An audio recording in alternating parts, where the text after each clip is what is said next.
持您的手机处于关闭状态，直到飞机完全停稳，客舱灯光调亮。全体机组成员。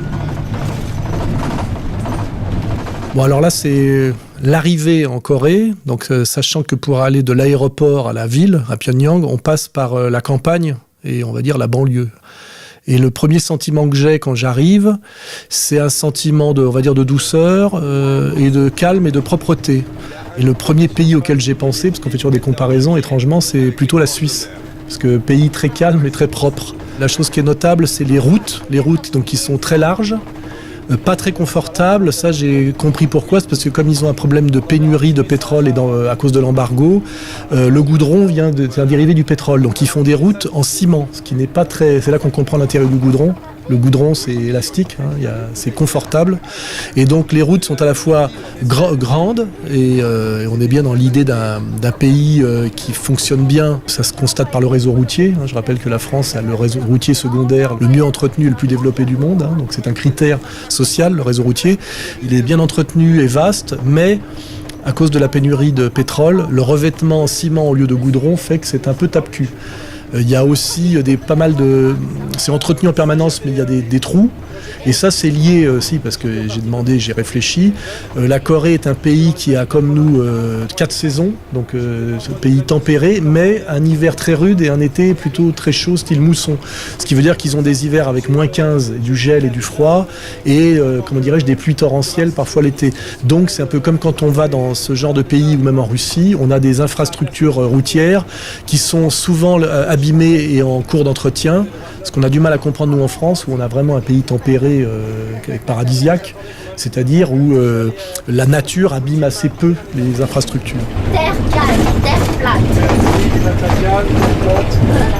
Comme on est couvert de 80% de montagnes, nos ancêtres, il y a plus de 5000 ans, ont installé leur capitale ici à Pyongyang. Parce que c'est plat. Voilà. Il y a un cours d'eau, il y a un fleuve. Il y a un fleuve, le fleuve Taedong, qui fait 450 km. C'est les 7 qui passe par Pyongyang. au milieu de Pyongyang. C'est normal. La capitale, c'est toujours plat avec un fleuve. Voilà. Alors là, c'est des logements sociaux dans du périurbain, qui effectivement sont des habitations de 4 étages, ce qui est assez rare effectivement en Corée, parce que dès qu'on est dans un univers urbain, on le voit là, on est dans une architecture, je dirais, de l'époque Le Corbusier, ce qu'on appelle la ville verticale, c'est-à-dire, c'est le principe de Pyongyang, c'est des tours très hautes et du coup des espaces verts partout. Et ça a beaucoup à voir avec l'architecture internationale et l'urbanisme de l'époque dite moderniste. C'est pas tellement la tasse de thé, notre tasse de thé actuellement, où on est plutôt sur une réaction à la Jacques Tati, de petites habitations un peu chaotiques. Là, on est quand même dans l'idée effectivement socialiste planificatrice, d'un urbanisme contrôlé, avec des tours très hautes et pleines de gens. Alors, il y a aussi le côté asiatique, où effectivement l'asiatique est moins gêné que nous de vivre dans du collectif. Le moi-je est moins important. Mais en tout cas, ce qui est sûr, c'est que les immeubles sont bien entretenus, les trottoirs sont bien entretenus, et il y a des espaces verts partout dans la ville. Donc de ce point de vue-là, ça fonctionne bien. C'est le terme d'ailleurs que j'emploierai le plus souvent, c'est que ça fonctionne. Quoi qu'on dise de la Corée du Nord, ça fonctionne. Voilà.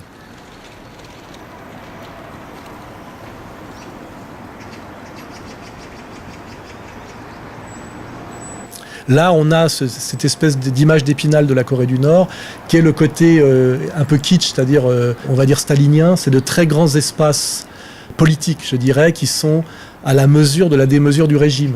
On se sert d'ailleurs de ça pour critiquer le régime, c'est-à-dire ces espèces de grandes places très vides, avec ces monuments en symétrie immenses. Pour un pays de 25 millions d'habitants, ils ont des monuments publics qui sont à l'échelle de la Chine ou de la Russie, qui étaient leurs pays frères. Après, on est dans le Pyongyang, je dirais, moyen, c'est-à-dire des immeubles bien entretenus et une population qui se déplace. On voit pas, il n'y a pas de sentiment d'angoisse. Les gens bougent un peu dans tous les sens. C'est pas surpeuplé. On se rend compte que les femmes sont habillées en femmes et les hommes en hommes. Il n'y a pas que des gens en uniforme. On se rend compte assez vite qu'il y a une mode féminine et qui ressemble un peu à la mode française des années, on va dire, fin des années 40, c'est-à-dire une mise en valeur de la féminité. Je me suis renseigné auprès de mon interprète et de mon commissaire politique. Comme il y a une politique de natalité en Corée, parce qu'ils sont que 24 millions, il joue beaucoup sur la différence des sexes. C'est pas comme dans le socialisme de la table rase, on va dire soviétique et pays de l'Est, où il y avait une négation de la féminité. Les femmes sont bien habillées, séduisantes, maquillées. Et même quand elles sont en uniforme de l'armée, leurs uniformes sont très bien dessinés, c'est-à-dire qu'elles sont très sexy. Et il faut reconnaître que la coréenne est belle en moyenne. Elle est plus belle que la chinoise, par exemple. Il a touché beaucoup d'argent sur un compte offshore pour vendre ça aux Américains. Et c'est pour ça qu'il est président aussi aujourd'hui, parce que c'est un traître. C'est un traître à la France, hein, faut pas oublier. Hein. Ça c'est joli, ça, regarde.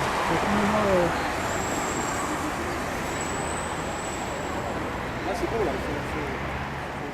Là, oui, on a visité ce monument là du Juche, hein, qui est à la gloire de l'idéologie du régime, qui est une idéologie, je dirais, transcourant, puisque c'est à la fois du socialisme, mais en même temps, ça a tourné le dos au marxisme-léninisme strict. C'est du socialisme avec une dimension traditionnaliste. Ça a beaucoup à voir, je pense, avec la pensée de Sorel, et aussi avec le dialogue, on va dire, Sorel-Maurras, hein, à travers Proudhon. C'est-à-dire qu'il y a du socialisme et du traditionnel mélangé, ce qui permet au système, à mon avis, de fonctionner assez bien, c'est-à-dire d'avoir survécu aux contradictions et à l'effondrement de l'Union soviétique, et aussi d'intégrer en douceur, on va dire, la mutation chinoise. Donc on est bien en fait dans un vrai régime, je dirais, dialecticien au sens positif du terme, c'est-à-dire qui est un régime socialiste avec des fondamentaux marxistes, mais qui a tenu compte des évolutions de l'histoire et des nécessités de l'histoire. A été érigé au bord du fleuve Dédon, site d'intérêt historique.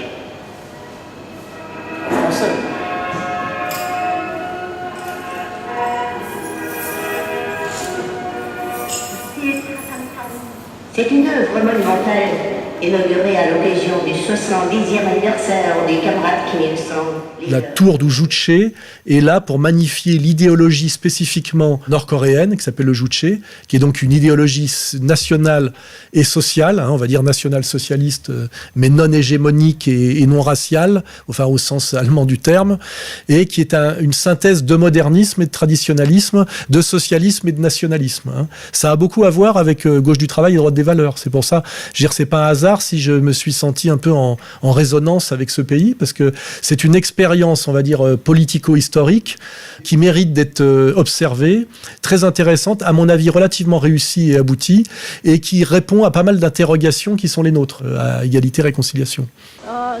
C'est Changjeon, l'avenue Changjeon. C'est pas ça la Cité des Sciences, non? Non, ça c'est une autre qui a été construite en 2012 à l'occasion. Donc en fait, ça, malgré l'embargo et les soi-disant, un régime soi-disant présenté comme affaibli en Occident, ça se modernise et ça construit à tout va. Oui. C'est ce qui est le plus impressionnant. Hein, Et là, il y a le fameux stade de football le plus grand du monde. Voilà, hein, de 150 000 places. 150 000 places, 2 fois le Stade de France. Tout ça, c'est des architectes coréens. Oui, ce sont tous des architectes coréens. De cette tour, on voit deux quartiers. On voit un quartier, à mon avis, des années 70-80 ou 80-90, qui correspond à la période, on va dire, avant la période spéciale. Et on voit du logement social qui fait un peu penser au pays de l'Est, un peu triste. Bon, c'est pas plus moche que les logements sociaux de l'exode rural, de l'époque française, de la reconstruction et de l'exode rural, mais c'est pas très beau. Et de l'autre côté de la rivière, on a un quartier récent. Et ce qui est intéressant de remarquer, c'est que le quartier récent est plus beau, architecturalement, et de meilleure qualité que le quartier qui date de 30 ans avant. Ce qui contredit l'idée que le régime nord-coréen serait en phase terminale d'effondrement. En fait, il a eu une période de décollage reconnue par tout le monde, c'est les années 50-60. Il a eu la période de crise de la période spéciale, exactement comme a eu Cuba, qui correspond à l'effondrement du bloc soviétique et à la perte soudaine de tous leurs partenaires économiques, où là, ils sont passés à une autarcie, une autonomie, et une période, je dirais, de souffrance imposée, volontaire, pour survivre à ce changement brutal. C'est la période, on va dire, 90-2010. Et maintenant, ils sont passés, je dirais, à la période, je dirais, de la Renaissance, où ils sont sortis de la période de crise, d'où ces constructions récentes, qui datent toutes d'après 2010, de bonne qualité, et d'où, à mon avis, la colère américaine, qui espérait que cette expérience socialiste s'effondre d'elle-même sur ses contradictions internes, comme il en a été de l'URSS, par exemple. Et en réalité, c'est pas ce qui se passe. Si on prend la dynastie des 3 Kim, le premier Kim, c'est la période de la fondation, le deuxième Kim, c'est celui qui se prend la crise dans la gueule, et le troisième Kim actuel, c'est celui de la Renaissance, hein, et notamment de ce que on peut appeler la société de loisirs socialiste, puisque c'est ça qu'on constate en ce moment. Ils sont en train de passer à la société de loisirs socialiste pour éviter justement ce qui est arrivé à l'URSS à partir des années 70, où ils n'ont pas donné la société de loisirs aux Russes, ce qui fait qu'ils se sont mis à être fascinés par l'American Way of Life, et ils ont compensé par de la surpropagande, ce qui était une catastrophe, puisque ça a séparé totalement le régime du peuple.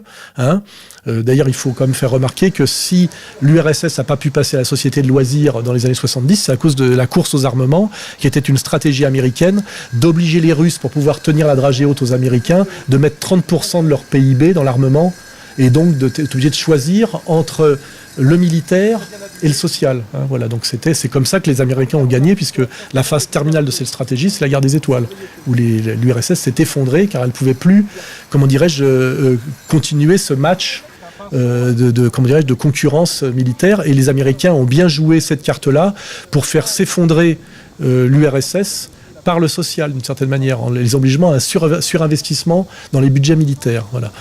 La Corée semble échapper un peu à cette problématique, puisqu'ils ont un budget d'armement nucléaire, mais ils sont quand même en train, visiblement, de passer à la société de loisirs, puisqu'on le remarquera dans la vidéo, des équipements collectifs de loisirs et de sport et culturels sortent de terre depuis 2010 un peu partout, et ils sont de très bonne facture. On n'est pas en Algérie, et c'est pas fait par les Chinois, c'est fait par les Coréens. Plante médicinale. Et alors, comment s'appelle-t-elle? On pose plein de questions. Pardon?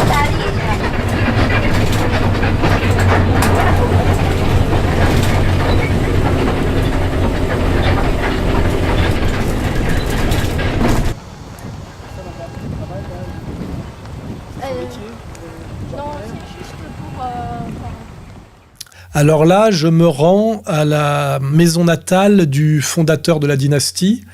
Alors c'est toujours pareil, les abords, c'est toujours un magnifique jardin, très propre, avec des enfants, beaucoup d'écoles, de voyages scolaires qui participent de l'éducation et on peut dire de l'endoctrinement, si on veut, de la population. On voit les jeunes enfants nord-coréens admirer leur leader. Et alors, ce qui est intéressant, effectivement, c'est qu'on ne nous montre pas un palais princier, type palais de Mugabe ou de Ben Ali, mais on nous montre que le fondateur du régime venait d'une petite famille paysanne qui a résisté, et que finalement, le bon sens du régime et la fonctionnalité du régime vient, en fait, du côté paysan ancestral.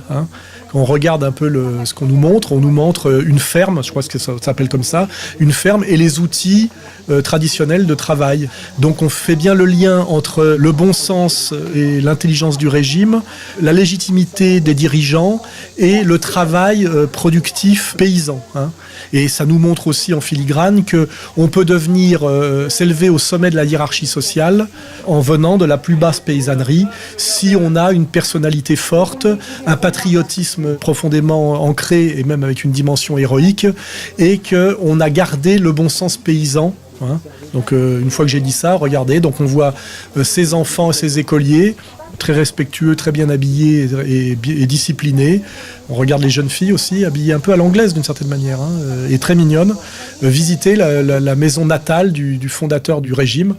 Quand la mère du président Kim Il-sung est venue ici, après son mariage y habiter, elle avait demandé à sa belle-mère pourquoi elle avait acheté un pot aussi moche.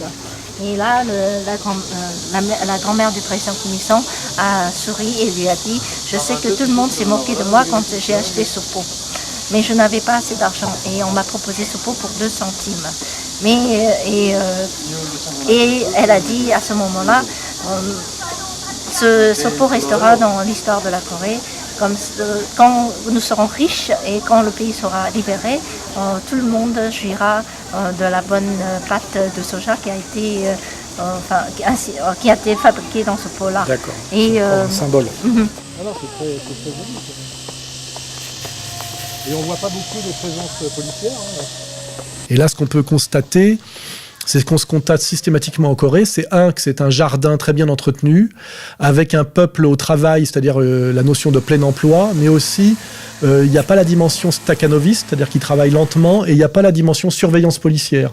Il y a très peu de présence policière en Corée quand on se balade, pour la bonne raison que c'est un peuple, on va dire, un peuple en armes, et un peuple très très bien éduqué, alors certains diront endoctriné, c'est-à-dire qu'il n'y a pas besoin de leur botter le cul pour qu'ils adhèrent en fait au projet coréen, puisque, je le répète, le socialisme coréen est un socialisme patriote d'émancipation et pas un socialisme de domination étrangère. Puisque le régime coréen, représenté par les trois successeurs de la dynastie des Kim, s'est créé sur la résistance à l'occupation japonaise. Pour chasser l'occupation japonaise, il a fallu qu'ils s'émancipent de la féodalité coréenne, qui était une féodalité qui collaborait à l'occupant japonais. Donc ils se sont débarrassés simultanément de la féodalité collabo coréenne et de l'occupation ultra-violente japonaise. Et ça s'est passé entre les années 30 et 1948, et que le président maréchal fondateur de la dynastie est Lord Super de Gaulle. C'est celui qui est le chef de la résistance et de l'émancipation des Coréens face à l'occupation japonaise et à leur féodalité traître et comprador. Et dès 1950, c'est-à-dire 2 ans après la fondation de leur État socialiste, ils se sont pris la guerre de Corée sur la gueule, c'est-à-dire une agression américaine qui est devenue d'ailleurs une agression de l'ONU, comme pour la guerre de l'Irak, où c'est une coalition occidentale dans laquelle d'ailleurs la France est impliquée, le Canada, l'Angleterre.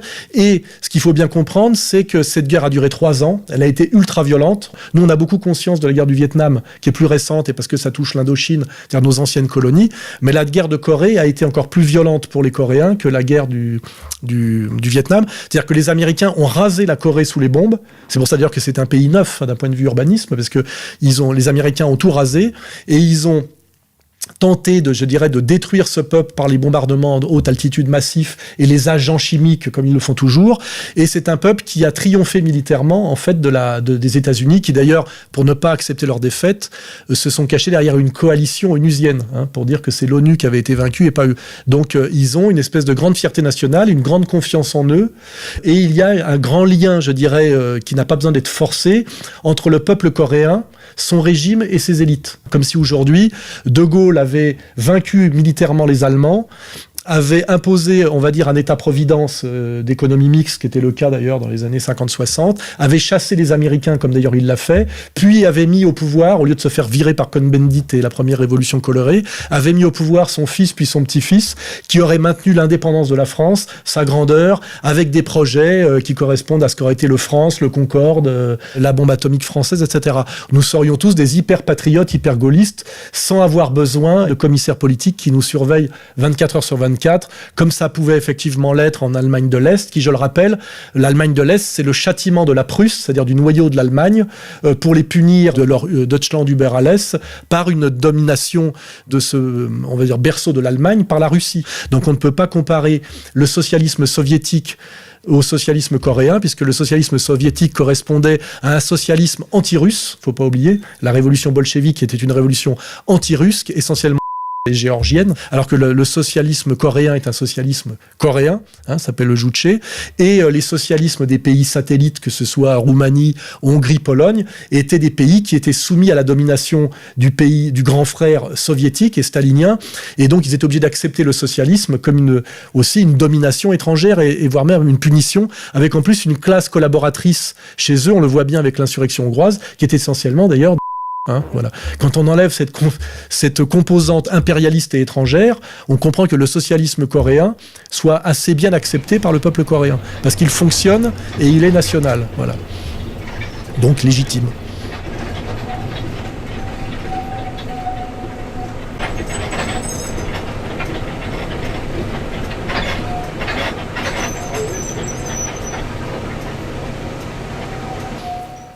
Alors là, on est dans la cité des arts, la cité des artistes. Alors là, on est dans la question de l'art d'État et aussi la question de ce qu'on appelle la querelle du réalisme.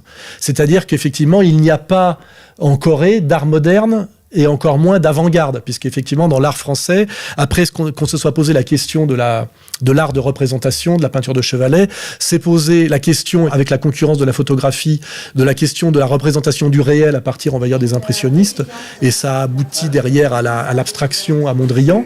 Donc ils n'ont pas cette période-là, mais à la limite qu'ils ont intégré comme culture étrangère, mais surtout, ils refusent et ils échappent totalement à ce qu'on appelle la période de l'avant-garde, hein, c'est-à-dire qu'ils répondent à cette fuite en avant avant-gardiste qui donne aujourd'hui les Jeff Koons et l'art ironico-dégénéré occidental qui d'ailleurs fait se pâmer les milliardaires comme le patron de Vuitton. Eux, ils répondent par un art réaliste, hein, c'est-à-dire au service de l'idéologie dominante et au service du roman national, ce qui correspond un peu à ce qu'était l'art dans les périodes anciennes chez nous, qui était là pour représenter essentiellement les rois et la religion, hein, c'est-à-dire les saints, Jésus et les élites religieuses et politiques.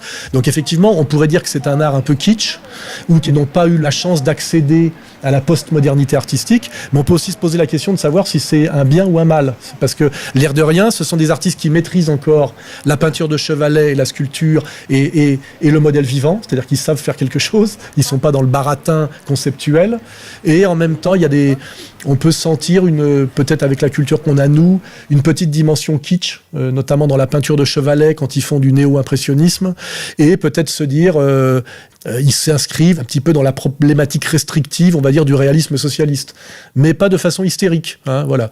Et visiblement, ça leur pose pas trop de problèmes, hein, puisque effectivement, là, on est dans une cité des artistes où on voit des artistes d'État qui ont des ateliers, c'est-à-dire qui sont pris en charge par l'État, comme tout le monde dans ce pays-là, hein, puisque c'est un pays de plein emploi et on va dire un pays où tout le monde est plus ou moins lié à l'État, hein, semi-fonctionnaire, où chaque artiste en fait a des commandes et sait faire quelque chose. Par exemple, là, celui-là, c'est le spécialiste des animaux, il fait des tigres et il vend des tigres, notamment beaucoup de clientèle chinoise. Les riches chinois achètent beaucoup d'œuvres d'art aux Coréens, puisque les Coréens ont maintenu une formation d'artistes réalistes de qualité. Ces artistes-là ont des ateliers, des assistants, ils vivent souvent dans cette cité des arts en tant qu'élite artistique du pays, et ils ont des expositions à l'étranger, ils voyagent, et ils ont des commandes d'État et des commandes étrangères. Donc moi j'ai discuté avec eux, je les ai rencontrés, ils n'ont pas l'air de souffrir énormément.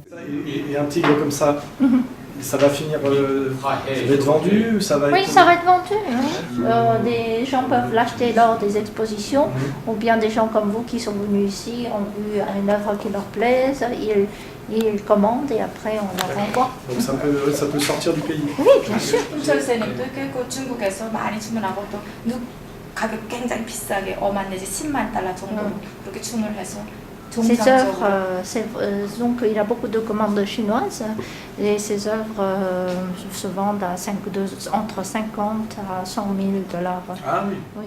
Si on compare à ce que c'est qu'un artiste dans nos sociétés à nous, ça se discute totalement, puisque aujourd'hui, qu'est-ce qu'on a en France? L'artiste qui crève de faim et l'artiste qui est obligé de travailler pour on va dire, les multinationales soit du loisir, soit de la mode ou de la maroquinerie, là.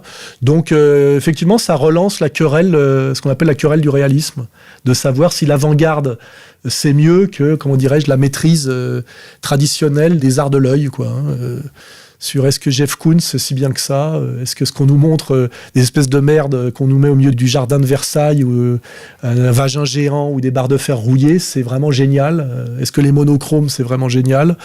C'est peut-être là aussi qu'on peut se poser la question de la prégnance de l'idéologie dominante sur nos cerveaux, et notamment sur les nôtres, puisque effectivement on nous a imposé le génie de Soulage. Est-ce que c'est vraiment génial de faire des monochromes noirs depuis 50 ans? Et est-ce que ça vaut si cher? Est-ce que c'est si difficile que ça à faire? Et est-ce que c'est si génial de faire des grands tableaux tout noirs à la brosse? Voilà. 중국, 말레이시아, 캄보디아, 짐바브웨, 영국, 이탈리아에서 미술 전시회를 주최한 개최자 저작자입니다. C'est lui qui a organisé tout, enfin c'est lui le premier artiste qui a participé à toutes les expositions qui s'est déroulées en Chine, en Malaisie, en Cambodge, Italie, Zimbabwe. Zimbabwe aussi. Là, on a cet artiste assez sympathique qui a beaucoup voyagé, parce que ce qui est sûr, c'est que ces artistes-là sont très bons en dessin et en peinture au sens premier degré du terme. Hein. Lui, c'est très bon en peinture animalière. Là. Alors par contre, là, effectivement, on a un tableau néo-impressionniste qui est quand même d'une laideur assez kitsch. Hein. D'ailleurs, à côté d'une lampe Ikea, ce que je remarque. Mais on voit par contre par ses études qu'il est très bon en dessin, avec ce côté asiate peut-être un peu froid, hein, qu'on voit quand moi j'ai fait les Beaux-Arts, j'ai constaté ça. Ils sont souvent très forts formellement, mais ça manque un peu parfois d'inspiration. Mais en tout cas, ils savent peindre. On peut leur faire peindre, on verra quand on verra le musée de l'armée, là, on n'a pas le droit de fumer dedans, que quand on leur fait peindre des fresques guerrières qui font des centaines de mètres linéaires, ils savent le faire, quoi. Nous, on aurait du mal à trouver le nombre de peintres en tant que capables de peindre des équivalents, des tableaux finalement qu'il y a au musée du Louvre de l'époque de Géricault, où ils pourraient peindre le radeau de la Méduse encore. Nous, on aurait beaucoup de mal à trouver des artistes capables de copier correctement le radeau de la Méduse. Hein. 미국이랑 역사가 다시 많은데 뭐 프랑스에 비하면. Mais l'histoire des Américains est tout petit, aussi petit Oui, que mais ça. avec l'argent, ils arrivent à faire croire que... Mais comment ils peuvent dépasser la France? On a été grand jusque dans les années 30, 1930. En art, littérature, peinture, même musique avec Debussy, Ravel. Mais après...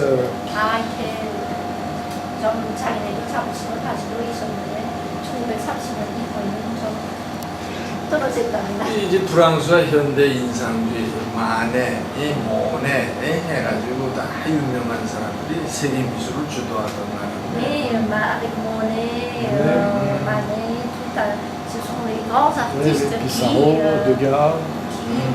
Oui, oui, mais ça c'est 1880, 1900. Maximum, ouais. Est-ce que vous pourriez nous expliquer qu'est-ce que font les jeunes... Vous voulez bien nous expliquer ce qu'ils font les jeunes gens là-bas? Alors là, je suis à la Cité des Artistes et effectivement, je vois un match de football. Alors l'idée en Corée, parce que je me suis renseigné, c'est qu'ils ont des moments de loisirs au milieu de leur journée de travail et souvent qui sont affectés à des épreuves sportives. Pour des travailleurs du tertiaire, maintenir leurs conditions physiques. Pour ça qu'il n'y a pas d'obèses en Corée, ils sont tous en bonne forme. Et maintenir par le sport, c'est-à-dire le jeu, la cohésion collective et l'esprit de groupe.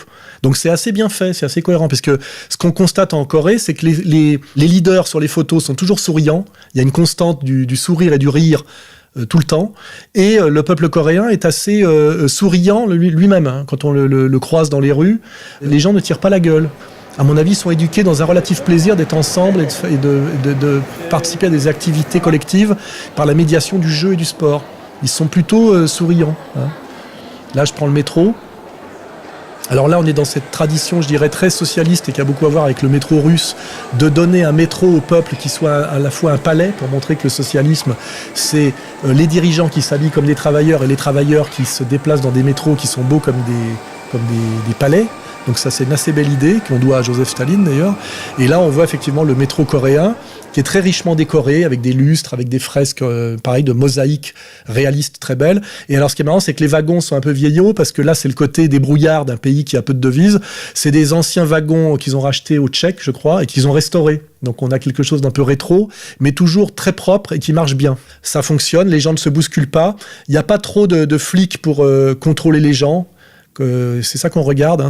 On est dans un pays d'autodiscipline, je dirais, et peut-être d'autosurveillance. Après, je sais pas, j'ai pas assez creusé pour dire s'il y aurait de la délation, de l'espionnage. Mais à mon avis, ça ne ressemble pas à l'Allemagne de l'Est de la Stasi. On a des gens qui se déplacent librement, qui savent ce qu'ils ont à faire. On n'a pas de tension. J'ai pas de cris, pas de gens qui courent dans tous les sens, pas de sirène de police. Visiblement, une délinquance très réduite. On peut d'ailleurs, j'ai posé la question et j'ai vérifié auprès des chiffres américains, pour une population de 24 millions d'habitants, il y aurait environ 100 000 personnes dans ce qu'on appelle centres de rééducation, c'est-à-dire des prisons. 100 000 personnes sur 24 millions, ça me paraît pas délirant. C'est pas un pays de goulag. Hein. Mais évidemment, c'est comme me disait l'interprète, c'est pas Utopia non plus, c'est-à-dire que c'est un peuple éduqué et élevé. C'est-à-dire qu'il y a un travail qui est fait, effectivement, pour les élever dans le respect des traditions de la famille, du régime et des dirigeants. Et c'est un travail d'éducation. Et comme on le sait, l'éducation est toujours une forme de violence, puisque l'enfant livré à lui-même est un sauvage. Hein, voilà. Donc après, il y a une interprétation positive, c'est un peuple bien élevé. Une interprétation négative, c'est un peuple endoctriné. Voilà. Mais je n'ai pas senti de tristesse fondamentale ou de peur dans le regard de ces gens. J'ai l'impression qu'ils aiment leur pays et qu'ils aiment leurs dirigeants et qu'ils aiment leur régime et qu'ils aiment leur vie. Alors après on dira mais ils sont tellement endoctrinés, tellement dominés qu'ils n'ont pas conscience d'être malheureux. Là on est dans la métaphysique. Un peuple qui n'a pas conscience d'être malheureux, si pour l'aider on doit le rendre malheureux, pour l'aider à avoir la conscience de sa souffrance, est-ce qu'on lui fait du bien ou du mal? Est-ce que les Américains veulent sans doute les aider à prendre conscience qu'ils devraient être malheureux? Voilà. C'est-à-dire qu'ils voudraient faire leur malheur, hein, littéralement. Alors là, ce métro est à 100 mètres sous terre. Pourquoi ? Parce que c'est aussi un abri anti-atomique. Les Coréens ont survécu à l'agression américaine de la guerre du Corée, qui est un bombardement à haute altitude, qui est typiquement la guerre des lâches et la guerre des Américains. Ils ont survécu par une stratégie des tunnels.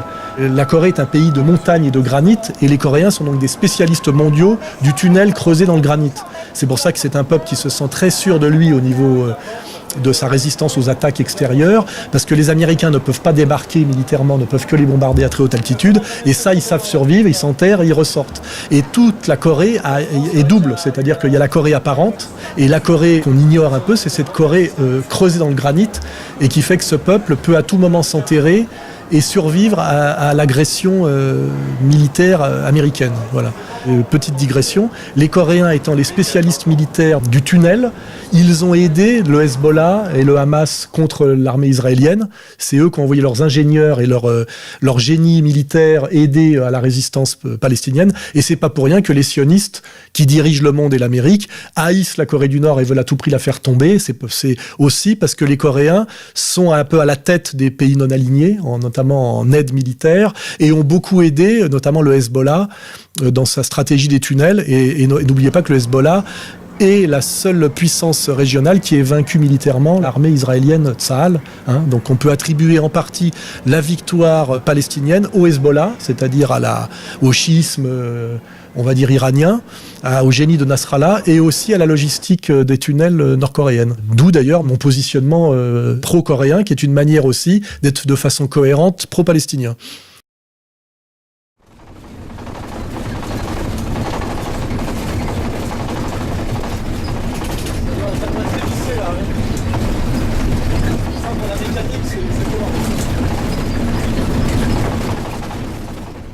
Là, nous sommes devant ce qu'on appelle effectivement le palais de l'amitié, qui permet de montrer aussi le savoir-faire coréen, toujours. C'est-à-dire que là, c'est une pagode néoclassique, mais entièrement qui est en granit peint.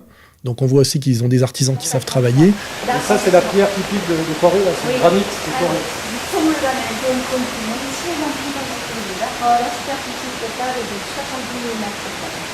여기를 1번이라 합니다. 시세 일성동을 bâtiment 1. Très belle Kalachnikov d'apparence. C'est ça, absolument. Very nice Kalachnikov. Et les portes là qu'on voyait qui normalement traditionnellement sont en bois, elles sont en bronze. Les Nord-Coréens sont des grands spécialistes du bronze. Ils coulent des bronzes de 25 mètres de haut, ce qui est quand même techniquement très dur, et ils font des portes en bronze massives de plusieurs tonnes. 한 짝의 무게가 4톤입니다. 4tonnes. 선생님, Oui, 4톤짜리면 donc il doit y avoir des systèmes de roulement à billes. 펜서를 열어보라고요. Essayez d'un doigt. Qu'est-ce qu'il faut que je fasse? Oui.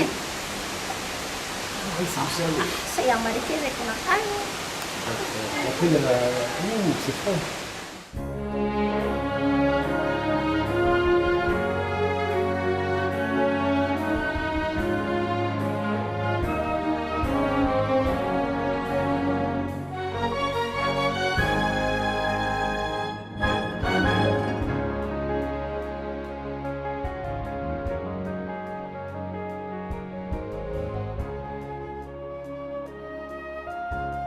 Le musée de l'amitié, où sont hébergés tous les cadeaux qui ont été faits par les pays tiers au régime. Donc ça, c'est dans le but de montrer aux Coréens qu'ils ont des amis, qui avant étaient d'ailleurs les pays de l'Est, et qui restent aujourd'hui, avec l'effondrement du bloc soviétique, ce qu'on appelle les pays non alignés.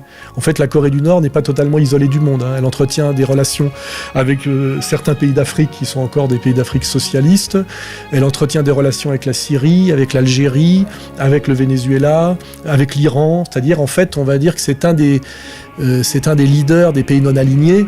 Leader parce que c'est celui qui résiste de façon la plus spectaculaire, on va dire, à l'impérialisme américain, impérialisme à la fois militaire et bancaire. Là, on le voit aussi sur le rapport de la Corée, qui s'appelle le pays du matin calme, à la nature.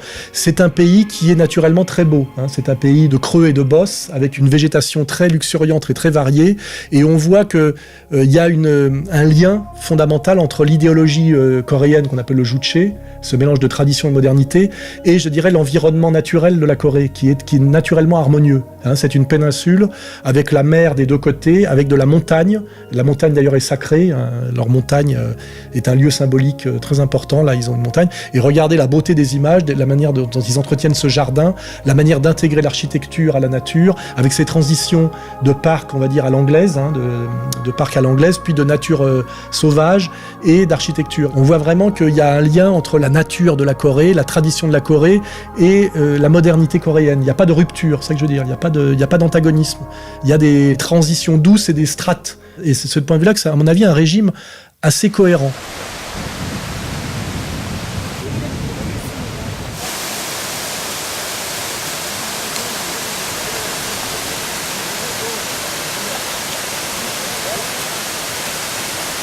Là, je suis en train de pique-niquer après avoir visité le palais de l'amitié qui se situe à la campagne, et je tombe sur un mariage coréen.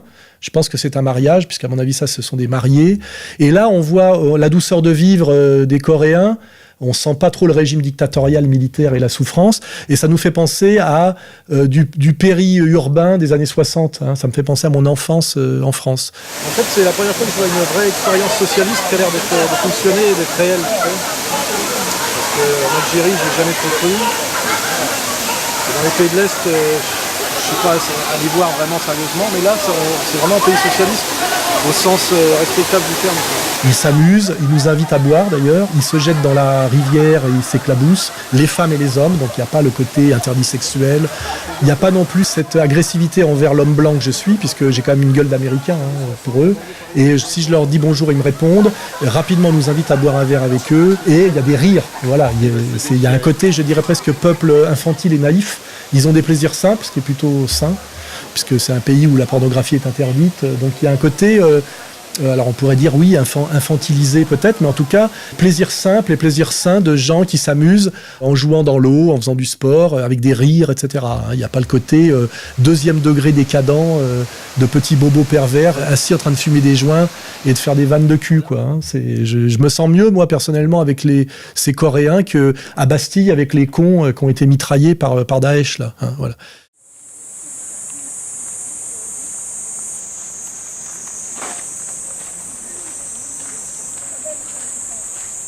Là, je visite aussi, pareil, un monastère bouddhiste fameux, qui a été d'ailleurs détruit en partie par les bombardements américains, et je découvre que le régime nord-coréen du Juche n'est pas un régime de la table rase qui interdit les religions. Déjà parce que la religion traditionnelle est le bouddhisme, qui n'est pas une religion mais une sagesse d'une certaine manière. Hein. Il n'y a pas la violence, l'exclusivisme monothéiste hérité de la violence.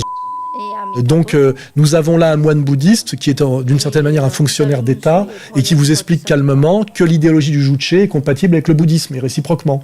Donc il y a une intelligence du régime d'intégrer la tradition coréenne à la modernité et non pas de la table rase avec ces images horribles qu'on voyait à l'époque soviétique où on détruit des églises orthodoxes et où on transforme des églises en porcheries. Mais ça, faut pas oublier que cette violence anti-religieuse, en réalité anti-chrétienne, notamment de la révolution bolchevique, tient beaucoup à sa dimension profondément haineuse et vengeresse. Détruire le tsarisme, c'était aussi détruire la religion chrétienne.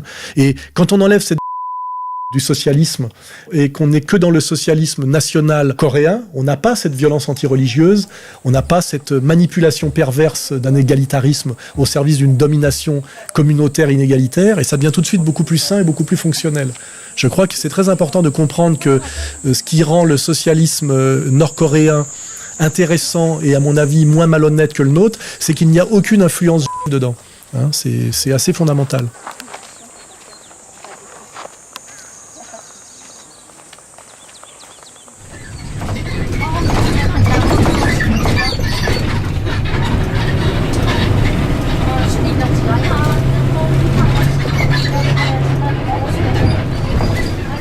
C'est la loge de la concierge. Bonjour.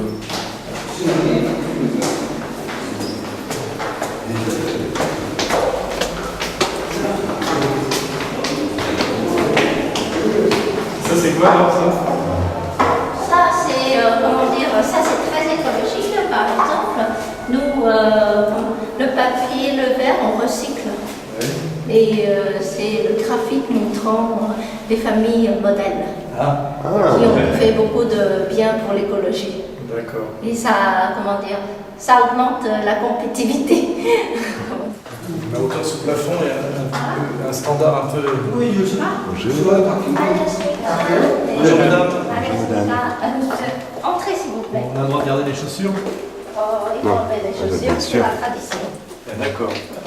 Alors là, c'est le moment où je vais visiter un immeuble et un appartement de Coréens moyens. Alors évidemment, on me les a choisis. Hein. C'est l'appartement d'un couple dont le mari est professeur à Polytechnique. Les Coréens, qui sont un peuple autonome et socialiste, valident beaucoup les études scientifiques, puisque pour les sciences humaines, ils ont le marxisme et, à mon avis, l'idéologie du Juche. Donc ils ne sont pas dans le délire psychosociaux comme chez nous, ils sont très attachés aux sciences dures, parce que leur autonomie vient d'abord de leur maîtrise de la technique. Donc autonomie politique implique autonomie technicienne, donc ils sont très attachés à la culture technicienne. Donc ils ont des polytechniciens, des ingénieurs, puisqu'ils sont capables de produire eux-mêmes une bombe atomique. Et là, je visite l'appartement d'un professeur à Polytechnique, c'est sa femme, qui est donc femme au foyer. En Corée du Nord, on peut être femme au foyer ou travailler. Il n'y a pas, je dirais, cette violence doctrinale socialiste ou antisocialiste. On peut être femme au foyer ou travailler. Quand on fait des enfants, il y a une politique de natalité, une politique de la famille. On aide la femme avec les enfants. Il y a 8 mois de congé maternité. L'âge de la retraite est à 55 ans chez les femmes et 60 ans chez les hommes. Donc on estime qu'une femme a le droit d'arrêter de travailler 5 ans plus tôt. Donc on tient compte d'une certaine manière de la différence des sexes. Alors que chez nous, c'est nié par l'égalitarisme abstrait pour remettre les femmes au travail dans le travail de nuit. Et là, je visite un appartement donc de quelqu'un qui fait partie de l'élite, puisque c'est urbain et scientifique. Donc on est dans l'élite sociale socialiste, c'est-à-dire professeur d'université. Et on est dans un appartement qui, à mon avis, fait 120 mètres carrés. On me dit qu'il en fait 220, mais je pense que c'est une faute de la traductrice. Il fait 120 mètres carrés et il est très bien agencé, c'est-à-dire qu'il y a balcon, il y a tous les équipements modernes et qui sont des équipements coréens. C'est-à-dire que la télé avec le système qu'on appelle de son, là, tu sais, sound system, c'est de la production nord-coréenne. Ils fabriquent des télés, ils fabriquent des téléphones portables, ils fabriquent des tablettes. Et ils ont, même s'ils n'ont pas Internet, comme disent certains cons, ils ont intranet, c'est-à-dire qu'ils ont leur système à eux. Ils évitent juste la pénétration impérialiste étrangère et pour des raisons politiques. Et donc, on a un appartement propre, moderne, avec un mobilier assez moche, mais ça, c'est le problème, je dirais, de la modernité asiatique. Mais c'est presque le problème de l'impérialisme culturel occidental. Moi, je les inciterais à être plus traditionnels dans leur mobilier. C'est pas très beau au niveau déco, selon mes critères à moi. Mais c'est parce que, justement, c'est pas assez coréen, je trouve. Mais en tout cas, c'est très fonctionnel. Voilà. Et ils ont tous les équipements modernes, cuisine équipée, salle de bain. C'est une famille avec, je crois, 3 enfants, chambre pour les enfants. Il n'y a pas, par exemple, il n'y a pas d'appartement collectif comme on imposait aux Russes à la période stalinienne, où on est obligé de cohabiter dans le même appartement avec des étrangers qu'on croise à la salle de bain ou aux chiottes. Il y a respect dans l'idéologie du Juche de la cellule familiale comme cellule de base, avec donc le père et la mère, différence des sexes, patriarcat, liberté des femmes, comme dans tous les pays socialistes, d'accéder au travail, aux études supérieures, etc. Donc on est dans, on va dire, où on allie le meilleur de la tradition avec le meilleur de la modernité. On n'oppose pas l'un à l'autre et on n'est pas dans le doctrinal dur. On a là une femme au foyer, mais qui a travaillé à une époque, qui est mère de 3 enfants, dont le mari travaille comme scientifique à l'extérieur. Voilà, on est avec, je fais remarquer aussi, logement gratuit, logement attribué, gratuit. Gratuité totale des logements, de la médecine et de l'éducation. C'est un vrai pays socialiste. Alors après, on peut faire des demandes, tu sais, pour changer de logement, et ils ont des espèces de bureaux pour interchanger, tu sais, des gens qui veulent changer de quartier. Et en général, on attribue les logements en fonction de ton travail et de ton lieu de travail, lieu de résidence, lieu de travail. Ils essayent de planifier ça de manière à peu près intelligente et harmonieuse. Alors évidemment, on pourrait dire, ils n'habitent pas où ils veulent. Mais je pose la question, est-ce que toi, tu habites où tu veux? Est-ce que tu as le choix d'habiter au Trocadéro si tu es étudiant, ou tu as le choix d'habiter Paris-Centre si tu es ouvrier? Nous, les interdits sont imposés par la logique du marché. Eux, les interdits sont imposés par la logique de la planification socialiste.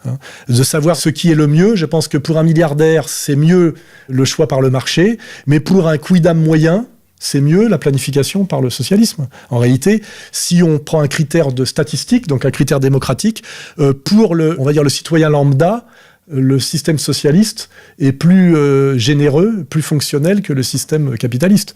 Puisque je vois, moi, si je prends Paris-Centre, le gros problème on va dire même du français moyen aujourd'hui, c'est qu'il ne peut plus habiter en centre-ville, c'est trop cher pour lui, quoi. Hein. Le rapport entre les loyers et le salaire est complètement... il faut pour qu'on vous attribue un logement aujourd'hui, il faut non seulement un travail à plein temps et un CDI, mais gagner 4 fois le prix du loyer. Ce qui veut dire que beaucoup de gens aujourd'hui ne peuvent plus se loger ou sont très mal logés. En tout cas, bien moins bien logés que cette personne et sa famille. Hein. Voilà. Donc ça ne pose pas la question de comment ils vivent à la campagne, mais en tout cas à la ville, comme j'ai pu le constater, il n'y a pas d'immeuble en ruine, il n'y a pas de cage à lapins dégueulasse comme il y a en Algérie construite par les Chinois.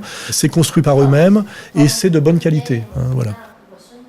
Comme vous avez vu dans nos rues, nous n'avons aucune armée étrangère. Oui, non, puis surtout, il n'y a même pas beaucoup de forces de police. Oui, c'est vrai. Il n'y a pas de police qui surveille la population, vous voyez. C'est très peu policier comme...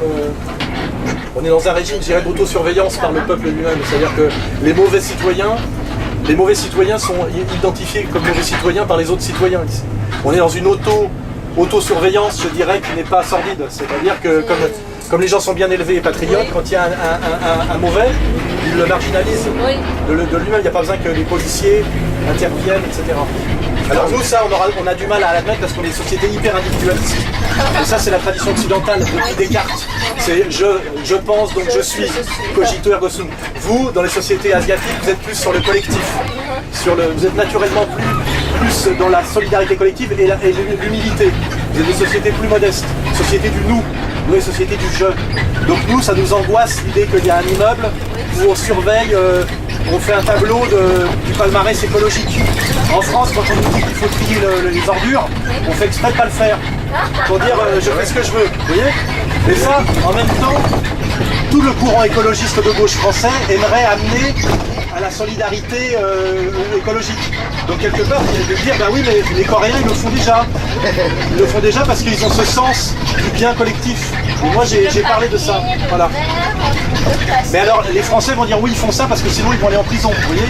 Sinon, il y a un commissaire politique qui va les punir, vous voyez, ou les dénoncer. Le système de délation. Quand vous parlez, on n'est pas aussi vite que vous savez pas que les plastiques, on les recycle. Le papier, mais ça, c'est en ce moment en France, les écologistes qui ont remplacé les communistes, hein, c'est eux la gauche. En fait, ils disent qu'il faut faire une société plus douce, avec des vélos, où on recycle les ordures. Et la réponse, c'est mais les Coréens du Nord, ils le font. Voilà. En fait, vous rêvez d'une société à la Coréenne du Nord, mais vous ne le savez pas.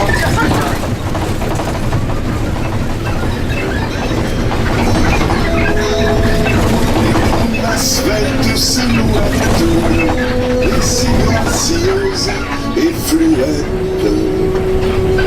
pendant de marin épanoui,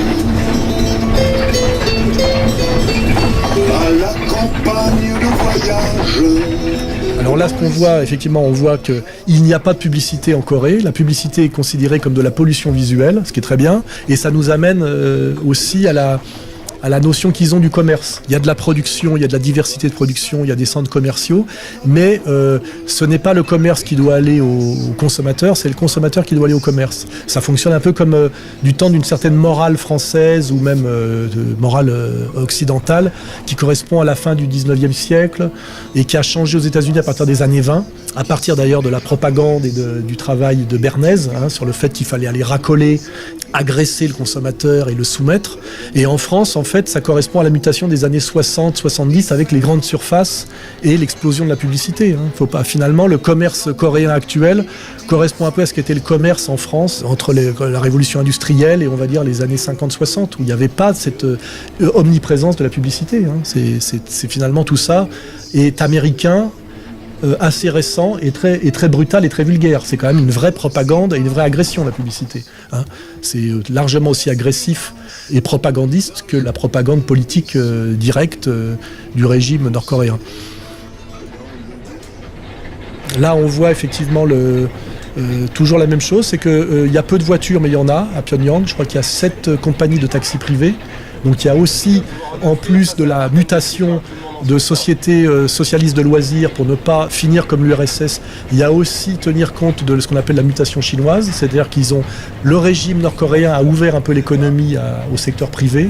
Il y a un peu de libre entreprise sous contrôle d'État et pour les secteurs qui ne sont pas stratégiques. on va vers une idée d'économie mixte planifiée qui fait un peu penser aussi à l'époque des 30 Glorieuses françaises. Je rappelle que la meilleure période qu'ait vécue la France dans l'époque récente, c'est la période des 30 Glorieuses, qui était une période gaulliste, d'économie mixte semi-planifiée, je le rappelle. Et finalement, les Coréens s'approchent de ça, puisqu'ils ouvrent un peu leur économie pour ne pas être dans l'étatisation intégrale. Il y a des petits commerces, il y a des échoppes, et il y a, je vous le dis, à Pyongyang, des compagnies de taxis privés. Là, je suis dans un magasin coréen. Il n'y a pas de publicité à l'extérieur. Il n'y a pas de vitrine d'ailleurs. On sait que ça existe. Et quand on rentre, par contre, il y a beaucoup de produits. Qui sont tous des produits coréens. Surtout qu'il y a du choix. Parce que le problème, souvent à l'époque de l'Union soviétique, c'est qu'il y avait très peu de choix. On a les trop produits de n'étaient pas de bonne qualité. On a trop de choix, nous, dans notre pays. Actuellement, nous avons fait beaucoup de progrès, surtout dans le domaine alimentaire. On a repoussé toutes les cigarettes chinoises, les bières et la friandise. Par exemple, moi, je préfère nourrir mon enfant avec la friandise coréenne.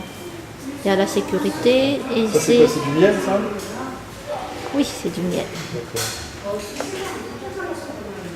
Il y a une production d'alcool national. Oui, bien sûr. Ça, c'est divers alcools nationaux, ça. Oui. Donc ça, c'est la cosmétique coréenne. Parce que nous, en France, on se moquait beaucoup des produits de consommation de l'Allemagne de l'Est. Pourquoi? Parce qu'il y avait très peu de choix et c'était pas de bonne qualité. Et par rapport à ce qu'on faisait de l'autre côté du mur de Berlin, c'était incomparable. Donc ça a beaucoup servi, ça.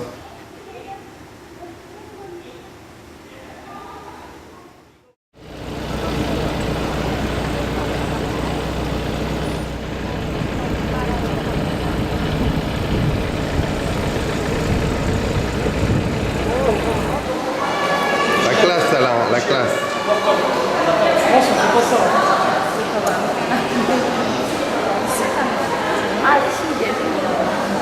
C'est bien, c'est sérieux. Et nous avons ouvert l'hôpital le 13 octobre 2013. 2013. Et cette dame est médecin? Où ça? Elle est diplômée de médecine. C'est combien d'années les études de médecine? 7 ans. Comme en France. Alors là, ce qu'on voit dans cet hôpital donc pédiatrique, alors même si on me dit que c'est un hôpital modèle et que c'est le seul du pays, c'est qu'ils ont une capacité à construire et à penser un hôpital pour enfants qui ne soit pas angoissant, puisque là, pareil, on a des leçons à prendre. Le choix des couleurs, la décoration, l'ambiance, c'est très réussi. Il y a vraiment, on voit bien que l'enfant, et même s'il est éduqué, on va dire élevé dans le respect du régime, est très respecté par le régime coréen. Quand on regarde la beauté de cet hôpital pour enfants, on va parler aussi d'ailleurs de la beauté de l'infirmière-chef, ça aussi, ils font très attention, chaque fois qu'on a un interlocuteur, que ce soit souvent une femme et qu'elle soit belle. Respect de la différence des sexes et mise en avant de la beauté des femmes et leurs uniformes, leur tenue de travail, les mettent en valeur. Voilà. Donc, même si tout ça est, comment dire, de la manipulation et de la propagande, c'est très bien fait. Je veux dire. Et après, je vous laisse visiter avec moi l'hôpital. C'est très doux, très beau, très moderne, très propre. Et ça existe, quoi. Alors après, on peut peut-être dire qu'il n'y en a pas 36 comme ça dans le pays. Et peut-être que si on levait l'embargo et qu'on arrêtait de les emmerder, ils en construiraient d'autres. En tout cas, regardez à quel point c'est un lieu fait pour les enfants, pensé pour les enfants, et respectueux de l'enfance, avec tout ce côté, je dirais, pas d'une enfance militarisée, endoctrinée pour en faire des adultes précoces, mais au contraire, regardez la déco, il y a vraiment un respect de l'univers de l'enfance. C'est la guerre. C'est la guerre. Bonjour. Ça, c'est IRL alors.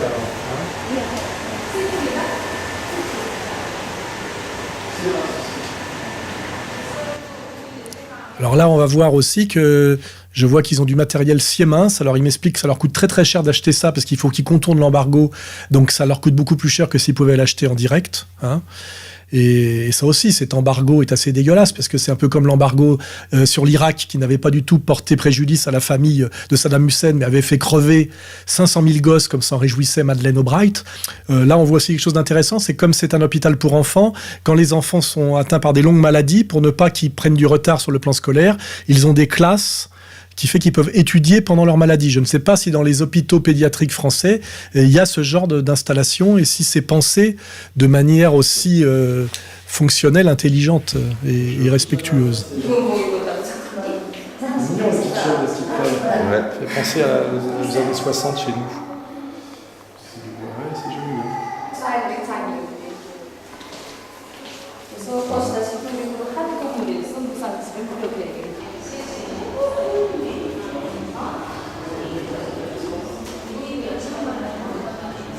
va attendre que tu reviennes avec la caméra. Alors ça, c'est un centre de diagnostic à distance. On essaye de mettre ça un peu en France en ce moment, ils en parlent. C'est pour les gens dans les campagnes, des choses comme ça. Oui. Donc dans les 11 provinces, 200 comtés, ils sont reliés avec 11 provinces et 200 comtés. D'accord, donc ils peuvent se voir par écran et faire du diagnostic. Là aussi, c'est une salle intéressante pour ceux qui pensent qu'il n'y a pas d'internet en Corée du Nord. Il y a de l'intranet, c'est-à-dire que là, il y a l'idée du diagnostic à distance pour que justement les zones rurales reculées du pays aient accès, en cas de, notamment, je pense, d'urgence et de cas graves, à du diagnostic médical. Donc ça se passe, effectivement, c'est de la, je sais pas comment on dit, de la télémédecine et du diagnostic à distance. Et on voit la carte avec les centres où, effectivement, ces communications et ces diagnostics à distance peuvent être faits.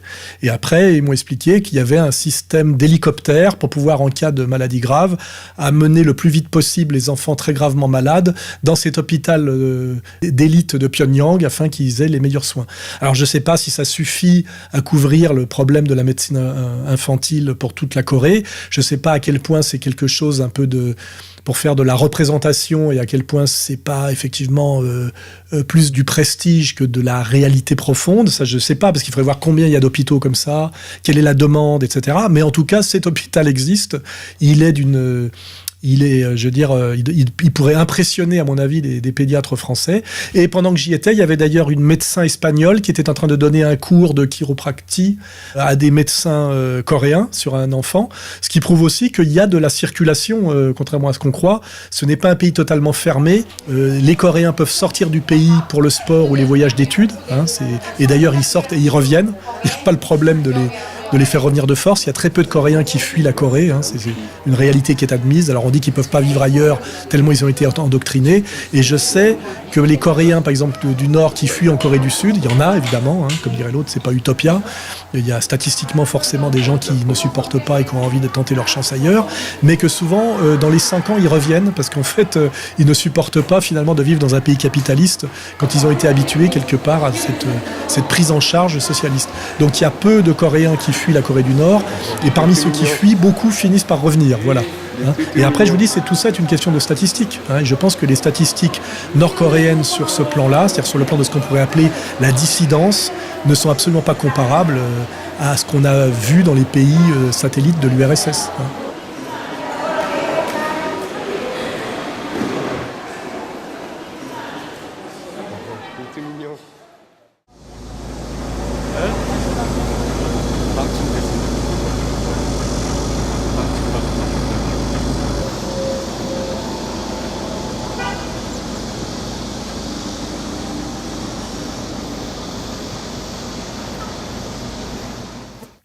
Là, je visite le musée de l'armée, alors qui est pareil, on dirait que c'est un truc stalinien des années 60, ça vient d'être construit.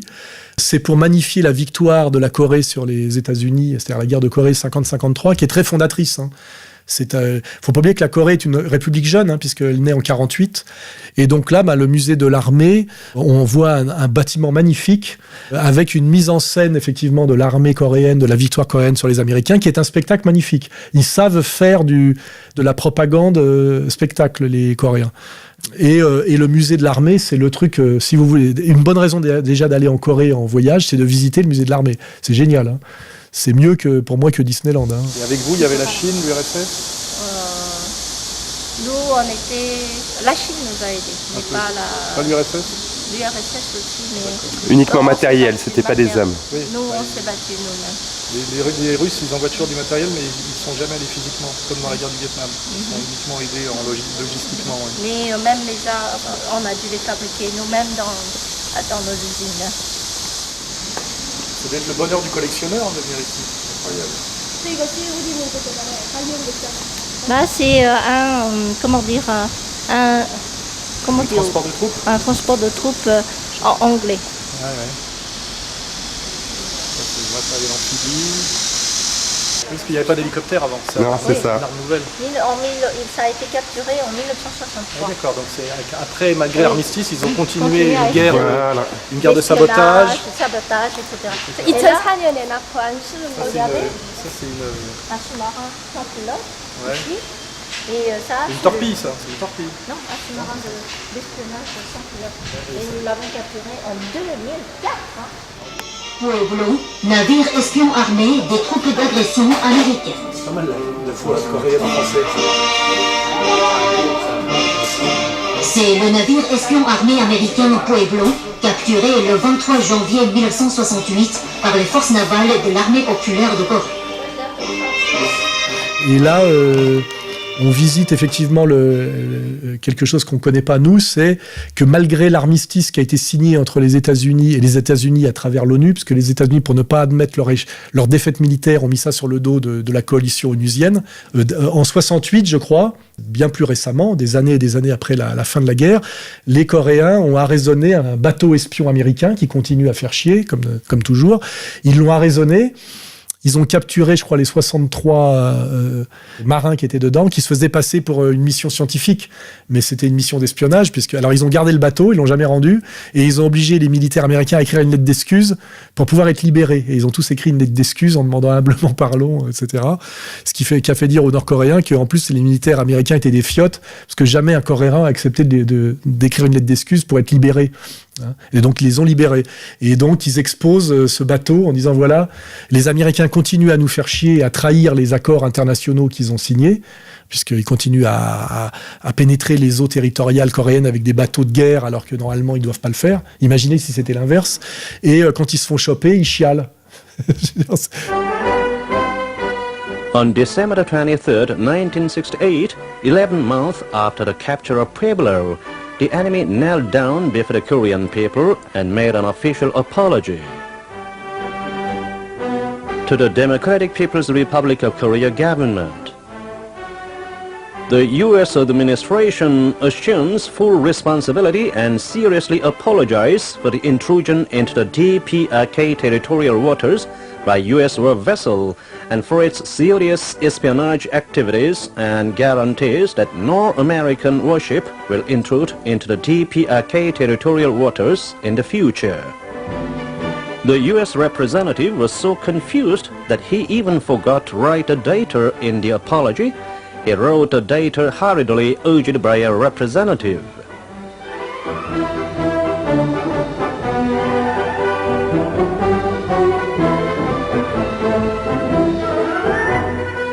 President Johnson complained that the apology was the only one of its kind in the U.S. history.